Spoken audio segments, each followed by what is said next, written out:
కొంతమంది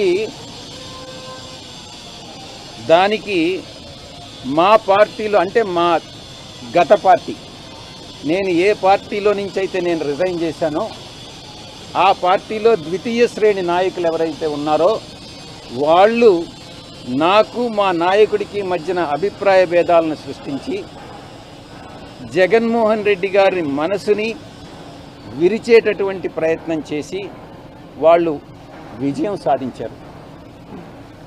3.5 సంవత్సరం పాటు అవమానాలకు పాలై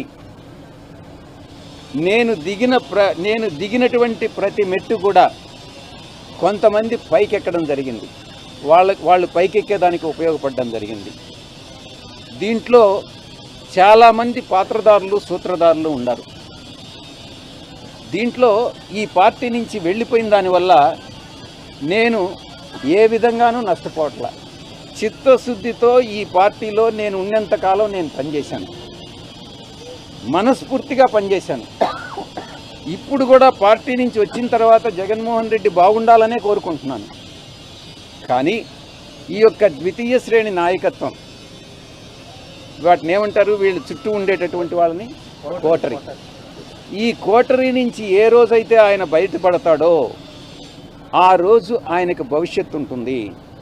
లేకుండా ఉంటే భవిష్యత్ అనేటటువంటిది చాలా కష్టంగా ఉంటుంది. ఇంతకన్నా మించి చెప్పగలిగింది ఏం లేదు. ఎక్కడ బయట నుంచి పోయేటటువంటి ఇన్ఫర్మేషన్ ఈ యొక్క కోటరీకి అనుకూలంగా ఉంటే, ఎవరినైనా ఆయనకి పరిచయం చేయాలి తీసుకెళ్ళాలి అని అంటే ఈ కోటరీ కానీ అంగీకరిస్తే వాళ్ళకి ఏదో ఒక రకంగా నయానో భయానో లేకుంటే మంచిగానో కాళ్ళు పట్టుకోనో చేతులు పట్టుకోనో లేకుంటే ఆర్థికంగా ఏదో ఒకటి చేసో వాళ్ళు ఆయన దగ్గరికి పంపిస్తారే కానీ దేవుడి దగ్గరికి పూజారులు అదర్వైజ్ దేవుడి దగ్గరికి పంపించట్ల. ఇది జరిగేటటువంటిది. ఈ చెప్పేటటువంటి ఒక నాయకుడు అన్నటువంటి వాడు ఈ చెప్పుడు మాటలను నమ్మకూడదు. చెప్పుడు మాటలను నమ్మితే నాయకుడు నష్టపోతాడు, ప్రజలు నష్టపోతారు, పార్టీ నష్టపోతుంది. ఇక్కడ జరిగేటటువంటిది అదే. వైసీపీ పార్టీలో పూజారుల హవా నడుస్తుంది, తప్పకుండా ఏకీభవించకుండా ఉండేదానికి ఏముంది దాంట్లో. ఈ కోటరీ వల్లనే నేను ఆయనకు దూరం అయ్యాను. నేను ఇంకోటి, ఆయన జగన్మోహన్ రెడ్డి గారితో నేను మాట్లాడినప్పుడు నేను చాలా స్పష్టంగా చెప్పా, సార్ మీ మనసులో నాకు స్థానం లేదు, నా మనసు విరిగిపోయింది. మీ మనసులో స్థానం లేనప్పుడు ఈ పార్టీలో కొనసాగాల్సినటువంటి అవసరం నాకు లేదు. కాబట్టే నేను ఈ పార్టీ వదిలి వెళ్ళిపోతున్నాను. మీ చుట్టూ ఉండే వాళ్ళ చెప్పుడు మాటలు విని మీరు తప్పుదోవ పట్టొద్దు. మీకు ఎవరు నిజాలు చెప్తున్నారు, ఎవరు అబద్ధాలు చెప్తున్నారు అన్నటువంటిది మీరు పూర్తిగా అర్థం చేసుకోండి. అర్థం చేసుకొని మీరు నిర్ణయాలు తీసుకోండి. అప్పుడు మీరు ప్రజలకు ఉపయోగపడతారు. మీరు నాయకులు, అధినాయకులు, ముఖ్యమంత్రిగా 5 సంవత్సరాలు పనిచేసినటువంటి అనుభవం ఉంది. భవిష్యత్తులో కూడా మీరు ఇంకా ప్రజలకు సేవ చేయాలి.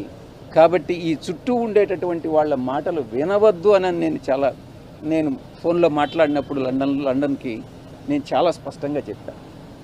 నా మనసు విరిగిపోయింది కాబట్టే నేను పార్టీ నుంచి బయట వచ్చాను. రాజకీయాలను చేశారు. జగన్ గారే ఉండమని చెప్పారు. కానీ విరిగిన మనసు అతకదు కాబట్టి నేను పార్టీ నుంచి వెళ్ళిపోయాను. తిరిగి ఆ పార్టీలో వైఎస్ఆర్ కాంగ్రెస్ పార్టీలో చేరేటటువంటి ఉద్దేశం నాకు లేదు. గర్వాపసి అన్నటువంటిది అప్లై కాదు, నా మనసులో లేదు. మీరేమన్నా రికమెండ్ చేస్తున్నారా?